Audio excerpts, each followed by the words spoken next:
Shalom students, good morning. How are you today? Nah, hari ini kita mau belajar tema 1, subtema 1, pembelajaran 1 dan 2. Oke, tentang indahnya kebersamaan. Nah, sebelum kita masuk ke pembelajaran tema, kita berdoa bersama dulu ya.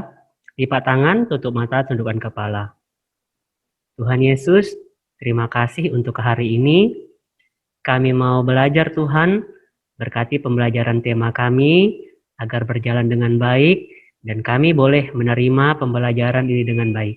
Berkati kami Tuhan dengan pengetahuan biar kami boleh memperoleh ilmu yang baik bagi kehidupan kami. Namamu kami puji kini dan sepanjang masa. Amin. Nah, hari ini ya pembelajaran kita itu yang pertama tentang kebudayaan daerah. Kemudian nanti kalian juga akan belajar tentang gagasan pokok. Kemudian yang ketiga, cara menghargai perbedaan, keberagaman. Yang keempat tentang bunyi, dan nanti kita akan pelajari sedikit tentang tari Bungong Jumpa. Nah, yang bagian 2 udah pernah dipelajari ya di kelas 3 sebelumnya, yaitu tentang gagasan pokok ya. Udah pernah belajar kan sebelumnya? Kamu masih ingat atau udah lupa? Ayo, coba ingat-ingat lagi pelajaran sebelumnya. Nah, kamu pernah lihat kegiatan seperti yang ada di gambar ini enggak? Ayo, siapa yang tahu? Ada orang berpakaian daerahnya masing-masing, dihiasi dengan berbagai macam pernak-pernik dan busana, ya. Nah, kemudian, ini contoh berikutnya nih. Ayo, siapa yang pernah lihat kegiatan seperti ini? Nah, nama kegiatan ini adalah kegiatan pawai kebudayaan. Ya, pawai kebudayaan. Pawai kebudayaan ini biasanya dilakukan dengan orang-orang ramai di jalan atau tempat-tempat umum tertentu dengan pakaian adatnya masing-masing. Ada yang bawa ciri khas daerahnya masing, ada yang bawa senjata tradisional, ada yang sambil bermain alat musik tradisional. Ya, mereka semua membawa ciri khas daerahnya masing-masing. Ya. Nah, karena Indonesia itu terdiri dari berbagai macam suku budaya, bangsa yang berbeda, sehingga banyak sekali keberagaman yang ada di Indonesia. Ya. Oke, nah kita pelajari beberapa ya. Yang pertama ada Maluku. Nah, seperti di gambar ini adalah contoh pakaian adat dari daerah Maluku. Ya.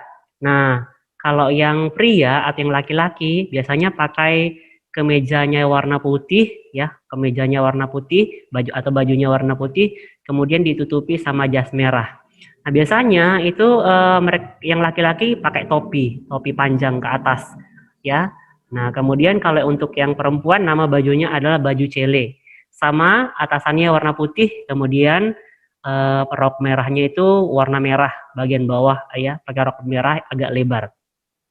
Nah, itu tadi ini adalah contoh pakaian adat dari Maluku. Nah, kemudian dari Maluku ada nama alat musik. Ayo, siapa yang tahu nih alat musiknya apa? Alat musik dari Maluku. Ini namanya tifa. Ya, tifa itu kayak gendang. Ya, tifa itu sejenis gendang. Nah, kalau gendang itu cara dimainkannya bagaimana? Ya, cara memainkannya adalah dipukul, ya, dipukul biar tifanya bisa menghasilkan bunyi, benar ya. Nah, bagaimana ya tifa itu bisa menghasilkan bunyi? Saat dipukul, pukulan itu menimbulkan getaran udara di dalam tifa. Jadi tifanya itu ketika dipukul dia bergetar, ya. Nah, getaran itu nanti yang akan menghasilkan bunyi, ya. Jadi dari getaran tadi itu bisa menghasilkan bunyi. Nah, bunyi itu nanti yang kita dengar di telinga kita. Oke, itu tadi dari Maluku ya. Nah, ini sekarang dari Bali. Nah, ini contoh pakaian adat dari Bali. Pakaian adat dari Bali itu ada beberapa ya. Nah, ini salah satu contohnya. Pakaian ini biasanya dipakai oleh orang Bali di sehari-hari ya, pakaian mereka sehari-hari, atau mereka kalau mau beribadah biasanya memakai pakaian seperti ini, pakaian atasnya warna putih ya. Nah, di Bali itu ada alat musik namanya cengceng ya, nama alat musiknya cengceng. Nah, ceng-ceng ini dimainkan dengan cara dipadukan ya. Kayak kita tepuk tangan gitu, kayak kita tepuk tangan. Jadi ceng-ceng ini dipegang dengan tangan sebelah kanan dan tangan sebelah kiri terus dipadukan. Dipadukan tuh kayak orang tepuk tangan gitu. Jadi bisa menghasilkan bunyi. Nah, ketika dipadukan ya timbul getaran udara di sekitar ceng-ceng. Getaran itu menghasilkan bunyi. Nah, dari getaran tadi, dari bunyi tadi kita bisa mendengar bunyi ceng-ceng tersebut. Nah, jadi dari Bali itu nama alat musiknya adalah apa tadi? Ceng-ceng. Ya, oke. Nah, bagaimana tadi proses bunyi bisa sampai ke telinga kita? Nah, bagaimana ya kita bisa mendengar bunyi? Nah, yang pertama adalah bunyi berasal dari benda yang bergetar. Ya, benda yang bergetar itu bagaimana caranya bendanya bisa bergetar? Tadi ada yang dipukul, benar. Nah, kemudian ada benda yang ditiup, dia bergetar. Contohnya alat musik seruling atau pianika, itu bisa ditiup, ya kan? Nah, ketika ditiup, benda itu bergetar atau dipukul, ya, menghasilkan getaran pada benda tersebut. Nah, setelah itu, baru getaran yang ada pada suatu benda itu membuat udara di sekitar benda itu bergetar. Ya, nah, getaran bendanya itu tadi membuat udara di sekitar benda itu ikut bergetar. Nah, getaran benda itu menghasilkan bunyi, ya. Nah, benda yang bisa bergetar dan bisa menghasilkan bunyi namanya sumber bunyi. Ya, benda yang bergetar dan bisa menghasilkan bunyi itu kita sebut dengan sumber bunyi. Jadi misalnya kalau kamu sedang bermain alat musik pianika, kamu tiup pianikanya menghasilkan bunyi. Nah, pianika itu disebut sumber bunyi. Atau ada orang memainkan piano, pianonya ditekan-tekan, terus pianonya menghasilkan bunyi. Berarti sumber bunyinya adalah piano, benar. Atau misalnya kamu melakukan sesuatu di rumah, gitu kan, menghasilkan bunyi. Nah, benda itu merupakan sumber bunyi, ya. Oke. Nah, ini 3 contoh percobaan. Ya, 3 contoh percobaan bagaimana suatu benda menghasilkan bunyi dan bunyi itu bisa sampai ke telinga kita. Ya, bunyi sampai ke telinga kita itu namanya prosesnya merambat. Ya, prosesnya merambat. Nah, bunyi dapat merambat melalui benda padat, benda cair, dan benda gas. Oke, bunyi dapat merambat melalui benda padat, benda cair, dan benda gas. Jadi bunyi itu bisa sampai ke telinga kita itu bisa melalui 3 perantara atau 3 media atau 3 benda. Bisa melalui benda padat, bisa melalui benda cair, dan bisa juga melalui benda gas. Nah, cara membuktikannya teacher gimana sih? Nah, cara gampangnya gini. Coba kamu tempelkan telingamu di dinding atau di meja, ya. Terus kamu ketuk meja atau dindingnya pelan-pelan, ya, jangan kuat-kuat ya, nanti pecah gendang telingamu, pelan-pelan aja. Nah, ketika kamu ketuk dindingnya atau mejanya, itu bunyinya akan sampai ke telingamu. Tuh, benda itu membuktikan bahwa bunyi dapat merambat melalui benda padat. Atau misalnya benda gas contohnya udara ya. Nah, udara, tentu saja udara bisa merambatkan bunyi. Nah, contohnya kamu berbicara sama temanmu ya tanpa bersentuhan, tanpa ditempelkan telingamu kepada temanmu, bisa mendengar suaranya kan? Nah, itu berarti suara temanmu itu merambat melalui udara, bunyinya merambat melalui udara. Ya, kalau benda cair, nah benda cair ini nanti kita bisa lakukan percobaan, ya. Nanti kita lakukan percobaan di Zoom meeting, ya. Kamu sediakan ember yang berisi air, sama corong, dan juga bisa batu atau sendok. Nanti untuk bahan dan alatnya, lebih jelasnya teacher nanti kasih tahu sebelum Zoom ya. Oke? Nah, tapi bunyi tidak dapat merambat dalam ruang hampa udara. Ya, bunyi tidak akan terdengar kalau di dalam suatu tempat itu nggak ada udara. Hampa udara itu maksudnya hampa itu tidak ada. Hampa udara ya, hampa itu artinya tidak ada. Berarti kalau hampa udara artinya tidak ada udara. Artinya ketika kita berada di suatu tempat yang tidak ada udaranya, itu kita nggak bisa dengar suara, nggak bisa dengar bunyi. Nah, contohnya misalnya orang yang berada di luar angkasa. Di luar angkasa itu nggak ada udara, jadi mereka tidak bisa mendengarkan bunyi kalau nggak ada udara. Ya, oke. Nah, mari kita baca suatu paragraf ini tentang pawai budaya. Pawai budaya sangat menarik bagi warga Kampung Babakan.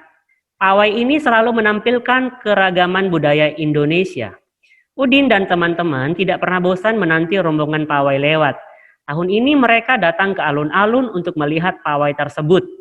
Kakek Udin pun terlihat sabar menanti. Menanti itu sama dengan menunggu. Terdengar suara gendang yang menandakan rombongan pawai semakin dekat. Nah, di dalam satu paragraf, di dalam satu bacaan itu ada namanya ide pokok ya. Dalam satu paragraf itu ada namanya ide pokok. Kamu masih ingat nggak ide pokok itu apa? Ayo, jangan senyum-senyum aja. Kayak ada ini senyum-senyum aja. Ayo kita lihat, kita ingat-ingat lagi ya. Ide pokok artinya gagasan yang dibahas dalam suatu bacaan. Nah, kalau kamu baca suatu cerita atau suatu bacaan, kamu cari tahu dulu. Bacaan itu menceritakan tentang apa? Kira-kira lebih tertuju kemana dia ya? Apakah tentang rajin beribadah, atau tentang menolong sesama, atau tentang kebudayaan? Nah, kalau sudah tahu ide pokoknya tentang apa, nanti kamu paham paragrafnya itu menceritakan tentang apa. Oke? Nah, contohnya seperti ini. Ya, tadi paragrafnya ini ya. Oke. Nah, ide pokok itu bisa terletak di awal, bisa terletak di akhir, atau bisa terletak di mana saja. Ya. Nah, untuk paragraf yang tadi, yang ini ide pokoknya terletak di awal. Yang ini ide pokoknya, ya. Ide pokoknya itu berupa suatu kalimat inti. Pawai budaya sangat menarik bagi warga Kampung Babakan.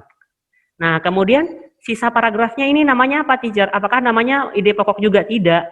Nah, sisa paragrafnya ini namanya adalah gagasan pendukung. Ya, gagasan pendukung atau biasa dibilang gagasan penjelas. Gagasan pendukung ini adalah yang menjelaskan atau yang mendukung ide pokok tadi. Jadi namanya ide pokok atau gagasan pokok, sama ya, ide pokok dengan gagasan pokok. Nanti gagasan pokok itu ada penjelasannya, dijelaskan oleh gagasan pendukung atau gagasan penjelas. Nah, ini kalau kita tulis seperti ini ide pokoknya. Pawai budaya sangat menarik bagi warga Kampung Babakan. Ini ide pokok. Nah, ini gagasan pendukungnya atau gagasan penjelasnya.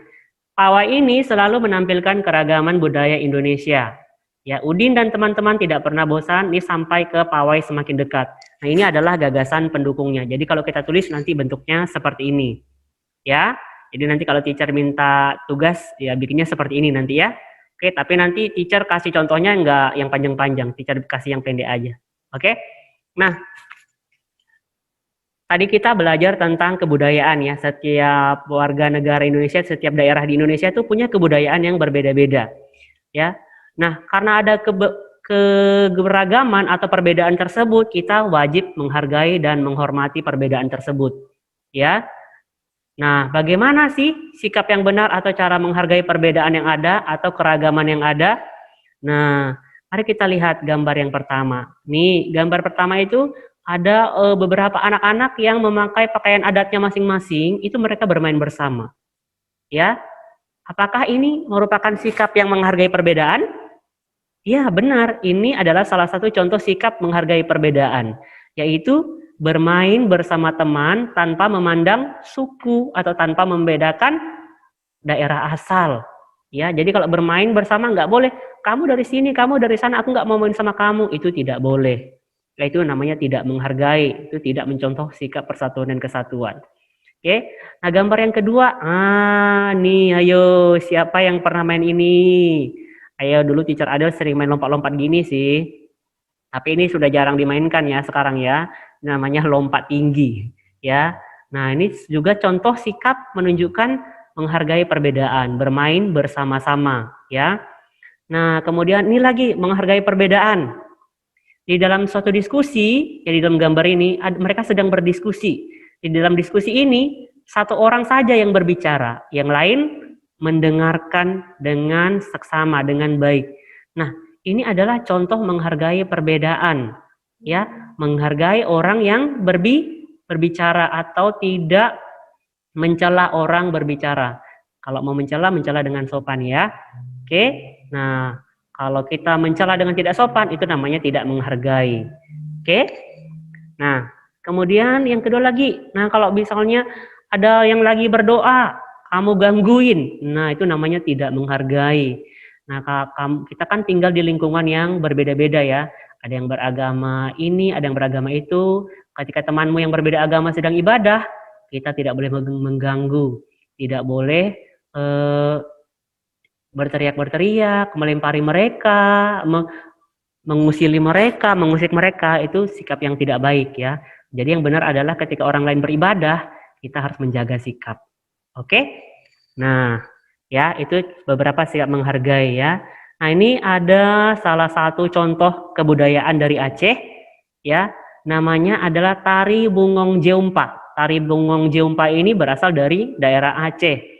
Nah, Bungong Jeumpa dalam bahasa Aceh artinya bunga cempaka. Jadi kita bisa bilang ini tari bunga cempaka. Nah, di sini ada beberapa gambar gerakan tari Bungong Jeumpa.